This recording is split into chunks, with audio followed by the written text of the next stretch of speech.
अब हम लोग बात करेंगे कोरल्स के बारे में। फ्रेश माइंड, फ्रेश है, क्लियर है, पहले का समझ में आ चुका है? कोई दिक्कत होगा you can ask in the comments कभी भी। अब ये कोरल्स में क्या है सीन है ना, कोरल्स पढ़ने से पहले आपको समझना होगा कोरल्स होता क्या है।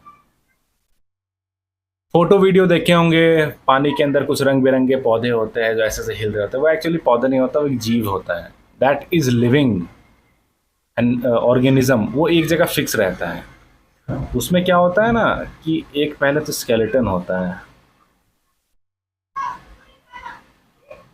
ये भी काम का होता है। ये जो है इसको कहेंगे हम लोग, एक मिनट, यही है कोरल रीफ। अब इसमें क्या होता है ना, एक कोरल पॉलिप आता है, कोरल पॉलिप। इसमें छोटा छोटा ऐसे ऐसे करके वो बन खांचा सांचा बना हुआ रहेगा, और इसमें फिर आके बैठेगा एलगई। एलगई इसमें आके बैठेगा भाई साहब आराम से। इसको सुजेंथली एलगई बैठता है, बहुत सारा एलगई होता है। तो यहाँ पे चल क्या रहा है ना, एक साफ साफ सिम्बायोटिक रिलेशनशिप दिख रहा है, बोले तो कि दोनों आपस में मिलके चल रहे हैं। ये जो ऑर्गेनिज्म है ये क्या कर रहा है, एक स्केलेटन प्रोवाइड कर रहा है, आपको रहने का जगह दे रहा है, और एलगे इसमें आके बैठ रहे हैं। एलगे आके बैठ रहे हैं, एलगे खाना बना रहा है और एलगे खाना इसको दे रहा है। ये खाना भी खा रहा है, सबका काम हो रहा है। एलगे को रहने रहने का व्यवस्था हो गया, इसको खाने का व्यवस्था हो गया। फिर ये कुछ सेक्रीट करता है, क्योंकि ये ऑर्गेनिज्म है तो ये अपना वेस्ट सेक्रीट करेगा। ये वेस्ट जो सेक्रीट करता है ये करता है in form of carbon, calcium carbonate, CaCO3, जो फिर जमता है। और ये जितना जमेगा यही होता है कोरल रीफ। रीफ बोले तो एक बैरियर, और ये फिर बहुत काम आता है। ये समुद्र में जब वेव्स आती है तो वेव्स को रोकता है, क्योंकि पहला टक्कर इससे होगा, इम्पैक्ट ये एब्जॉर्व करेगा, कम इम्पैक्ट होगा। सोयल इरोजन जो कोना में जो कोस्टल एरियाज, वहाँ पे सोइल इरोजन कम होगा, वहाँ पे इम्पैक्ट कम पड़ेगा। फिर वहाँ पे मैनग्रूव्स अलग रह रहेंगे, मैनग्रूव्स उसको इम्पैक्ट को ऑब्जॉर्व करेगा। इस तरीके से आप लोग को कनेक्ट करना पड़ेगा। तो कोरल्स जो है वो इंडिया में 7 लोकेशन पे पाए जाते हैं। हम लोग को पता है भाई बस इस एरिया में मिलता है, हम लोग यहाँ पे भी मिलेंगे। गल्फ ऑफ कच्छ, ये गुजरात का जो शेर है, इस शेर के मुंह में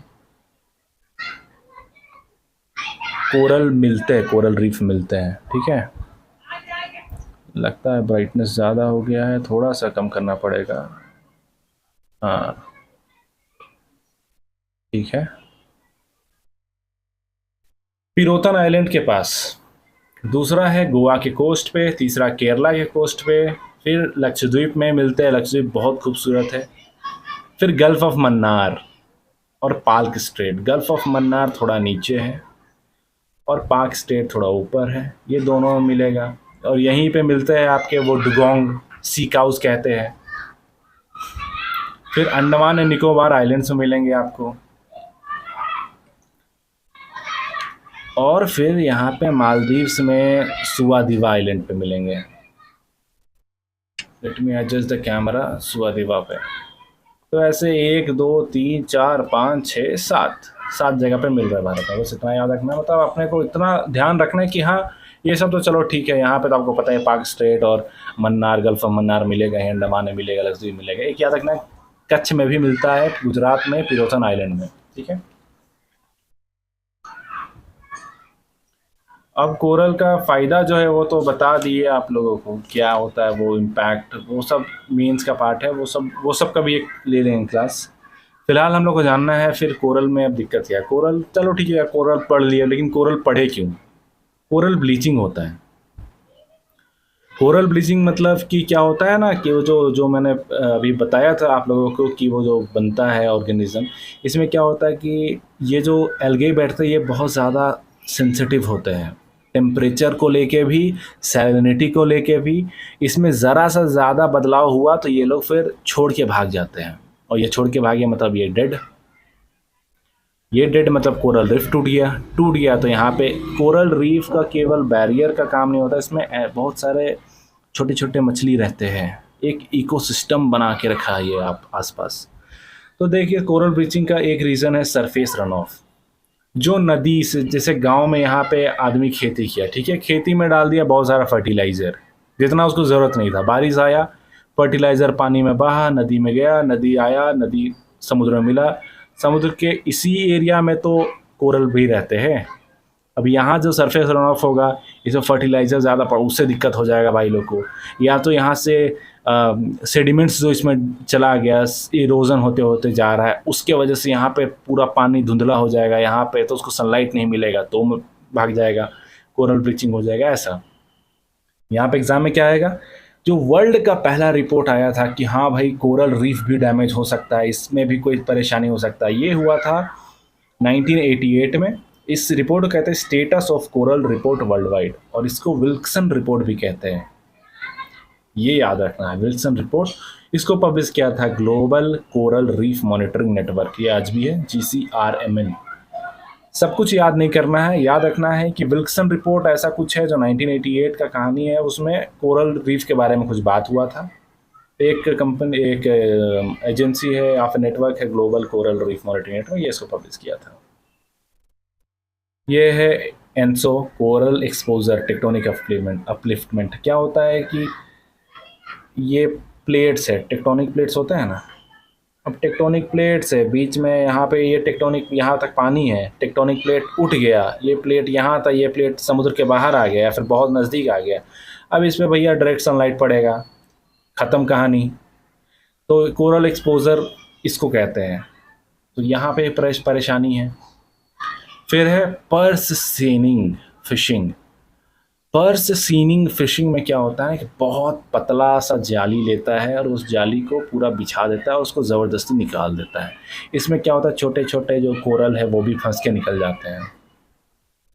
फिश मेश फिशिंग, ये भी वही सीन है। क्या बोलते हैं, जो मच्छीदानी या फिर जो कहिए, जो भी नेट है उसमें फंस के निकल जाते हैं। मॉक्सी नेट जो होता है, मस्कीटो नेट्स, उसका भी इस्तेमाल करते हैं, उससे भी नुकसान हो जाता है। साइनाइड ब्लास्टिंग, ये क्या करते हैं, साइनाइड ब्लास्टिंग में कोरल के पास जाते हैं मछली पकड़ने, उसमें एक साइनाइड यूज़ करते हैं गैस, और उससे एक गैस निकलता है जिससे फिर मछली बाहर आ जाता है। लेकिन मछली बाहर आता है, मछली पकड़ लेते हैं साथ में, लेकिन कोरल डैमेज हो जाता है, कोरल भी मर जाता है। फिर मैनग्रोव चेक सेडिमेंट्स,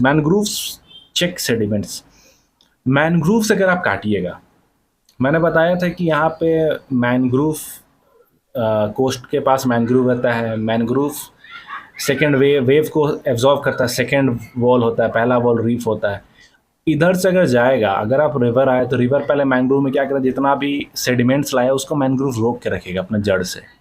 अगर मैनग्रोव आप काट दोगे तो ये फिर चला जाएगा अंदर, सेडिमेंट्स पानी को कर देगा धुंधला, या फिर सेडिमेंट जाके बैठ जाएगा, जो फिर फोटोसिंथेसिस नहीं हो पाएगा, फिर वो कहानी शुरू हो गया। फिर ड्रेजिंग ऑफ बोट पैसेज, क्या होता है कि समुद्र की गहराई कम हो जाता है, वहाँ पे फिर एक बोट लेके फिर से वो जगह को खोदते हैं, तो उससे फिर वो सेडिमेंट्स इधर उधर हो जाता है, फिर उसके वजह से प्रॉब्लम होता है। स्नॉर्केलिंग क्या होता है, वो ऐसा व्यक्ति जाता है मास्क पहन के एक ये लेके, इसको स्नॉर्केलिंग कहते हैं। बस याद रखना स्नॉर्केलिंग क्या होता है, क्या है। अब कोरल रीफ्स में कुछ इनिशिएटिव्स पढ़ना बहुत ज़रूरी है, एग्जाम्स में आते हैं। इक्री, सबसे पहला इक्री, इंटरनेशनल कोरल रीफ इनिशिएटिव, 1944 में ये बना, मतलब भारत आज़ाद नहीं होता उसी समय। भारत अब इसका हालांकि पार्ट है। 8 कंट्रीज़ में आते हैं जहाँ जहाँ पे मिलते हैं coral reef. Australia, Philippines, Japan, ये एक तरफ हो गया, ठीक है। ऑस्ट्रेलिया, फिलीपींस, जापान, यूएसए आ जाएगा, फिर जमाइका आ जाएगा, यूनाइटेड किंगडम, फ्रांस, स्वीडन। एक बार में याद नहीं होगा, बस देखते रहना है। ये फाउंडर्स थे, अब इंडिया भी आ चुका है। टोटल 7 थे, इंडिया आया 8 हो गया। अब जो ये था global coral reef monitoring network, GCRMN, जो अभी बताया था 1988 में विल्सन रिपोर्ट छापा था। देखिए कैसे याद हो रहा है तुम्हें पता नहीं था कि विल्सन रिपोर्ट क्या था, अब तुम्हें पता है कि विल्सन रिपोर्ट होता क्या है। लेकिन अब देखो खास बात, ये इक्री के अंडर है, इसी के अंदर ये आता है, जो इक्री है इसी के अंडर ये आता है। नेटवर्क क्या है कि सबको कनेक्ट करके रखता है। तो हम लोग पता चल गया इक्री नाम का एक चीज़ है, इंटरनेशनल कोरल रीफ इनिशिएटिव, इसके अंदर वो विल्सन रिपोर्ट छपा था। दूसरा है international coral reef action network, international coral reef action network, action लेने की बात हो रही है यहाँ पे, इकरान इसका है। अब इसमें क्या है ना खास बात, इसमें केवल सरकारें नहीं मिली हुई है, इसमें पब्लिक मतलब सरकार, प्राइवेट ऑर्गेनाइजेशन दोनों मिलकर काम कर रहा है भाई इसमें। ये एक कंबाइन एफर्ट है, ये अच्छा चीज़ है। फिर united nation environment programme UNEP, इसका भी इकोसिस्टम बेस्ड एडेप्टेशन मेजर से ये भी बचा रहा फ्रेमवर्क से। UNEP हर जगह आएगा, मेन ये उतना इम्पोर्टेंट नहीं है, हालांकि दोनों इम्पोर्टेंट था। अब ये कोरल रीफ इनिशिएटिव क्या है, coral triangle initiative. Coral triangle initiative क्या है ना, 6 गवर्नमेंट है, वर्ल्ड का जितना मैक्सिमम सकता है 70% जो कोरल्स है वो सब साउथ ईस्ट एशिया में पाया जाता है, फिलीपींस, मनीला इधर। तो यह कोरल रीफ ट्रायंगल में 6 गवर्नमेंट आते हैं। सबसे पहले मलेशिया से शुरू करेंगे, मलेशिया के बाद इंडोनेशिया, फिर आ जाएगा Philippines, MIP, Malaysia, Indonesia, Philippines, और फिर नीचे आएगा ऑस्ट्रेलिया के ऊपर एक छोटा सा है तिमोर लेस्ते, सोलोमन आइलैंड्स और Papua new Guinea, MIP, TPS। वैसा TPS वैसे याद नहीं होगा, मलेशिया याद करें, मलेशिया, इंडोनेशिया, फिलीपींस, ठीक है। मलेशिया का कैपिटल कुआलालंपुर, इंडोनेशिया का कैपिटल जकार्ता, फिलीपींस का कैपिटल मनीला, फिर तिमोर लेस्ते, सोलोमन आइलैंड्स और पापुआ न्यू गिनिया, ठीक है। ये हो गया। इंडिया में क्या चल रहा है भाई, इंडिया अपने देश में क्या चल रहा है। इंडिया में कोरल रीफ को शेड्यूल 1 का प्रोटेक्शन दे के रखा गया है। शेड्यूल 1 सबसे ज़्यादा लेवल ऑफ प्रोटेक्शन है 1972 वाइल्ड लाइफ प्रोटेक्शन एक्ट के अंदर। इसको वाइल्ड लाइफ प्रोटेक्शन एक्ट 1972 के साथ साथ इन्वायरमेंट प्रोटेक्शन एक्ट 1986 में भी इसका जिक्र है। फिर कोस्टल रेगुलेशन जोन 1991 ये रूल्स है, इसमें भी ये चीज़ मेंशन्ड है। इंडिया में इनकोइस है, Indian national centre for ocean informatic services, इसका जो हेडक्वार्टर हैदराबाद में है। याद रखना ये चीज़ एग्ज़ाम में आ चुका है। Indian national centre for ocean information services, INCOIS, ये हैदराबाद में है। और ये कोरल ब्लीचिंग अलर्ट सिस्टम कबास बनाया है, सीबास या कबास।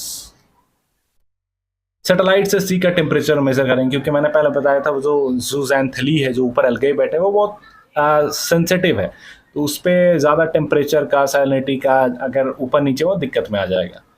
फिर एक है national coral reef research centre, port Blair, Andaman Nicobar में एक रिसर्च सेंटर भी बना दिया गया है कोरल रीफ्स को लेके, national coral reef research centre. तो याद ऐसे रखना है ना कि एक अच्छा चलो एक इनको इसे एक बहुत बड़ा national centre for ocean information है, मतलब बहुत बड़ा चीज़ है वो हैदराबाद में, वो भी देखते हैं कोरल का ब्लीचिंग अलर्ट सिस्टम बना रखा है। फिर एक है आपका नेशनल एक रिसर्च सेंटर कोरल रीफ को लेके, वो पोर्ट ब्लेयर में है। फिर एक फोर्स ब्लू प्रोजेक्ट बना है। What is force blue project? इसमें रिटायर्ड स्पेशल फोर्सेस के जो ऑफिसर्स हैं, मार्कोस कमांडोज या फिर जो भी है कमांडोज जो नेवी से रिलेटेड थे, उन लोग को लाया गया है प्रोजेक्ट ब्लू फोर्स में, ताकि वो कोरल रीफ से लेके कोरल से रिलेटेड कुछ भी मैटर्स में काम करें। तो एग्जाम के लिए याद रखना है ये प्रोजेक्ट ब्लू फोर्स क्या होता है, इनकोइस क्या होता है, हम लोगों ने पढ़ लिया है। उसके बाद अगर पहले बात करें तो हम लोग कोरल ट्रायंगल इनिशिएटिव सब जानते हैं, हम लोग जानते हैं कि इकरान क्या होता है, पब्लिक प्राइवेट ऑर्गेनाइजेशन है। फिर हम लोग बात करेंगे इकरी जो होता है international coral reef initiative, smart country है, इसी ने विल्सन रिपोर्ट पब्लिश किया था। उसके बाद ये 7 जगह के बारे में हम लोग पता है, लोकेशंस के बारे में, खतरा क्या क्या है, फिशिंग से लेके बहुत सारा टाइप ऑफ फिशिंग से, सब टाइप ऑफ फिशिंग है, इससे दिक्कत हो जाता है, कोरल ब्लीचिंग क्या होता है, ये सब पढ़ लिए। और इधर का जो एक्वेटिक जो भी था ये सब क्लियर है। सो आज के लिए इतना काफ़ी है फॉर द फर्स्ट लेक्चर, ज़्यादा हो जाएगा नहीं तो, ये इम्पोर्टेंट था इसलिए मैंने बताया। कल से अगर नेक्स्ट क्लास में हम लोग पढ़ेंगे यूट्रोफिकेशन के बारे में, ठीक है। Thank you guys. अगर आपको वीडियो कुछ हेल्प ज़रा सा हेल्प करता है तो डू लाइक द वीडियो, अपने दोस्तों के साथ शेयर करो। अकेले पढ़ोगे भैया, पढ़ना अकेले चाहिए, ज्ञान बांटो बढ़ेगा। और अगर कुछ सवाल है, कुछ प्रॉब्लम है, यू कैन डायरेक्टली DM भी कर सकते हो इंस्टाग्राम पे, या फिर यूट्यूब पे ही कमेंट कर दो, I will reply to that. चलो ठीक है, थैंक यू।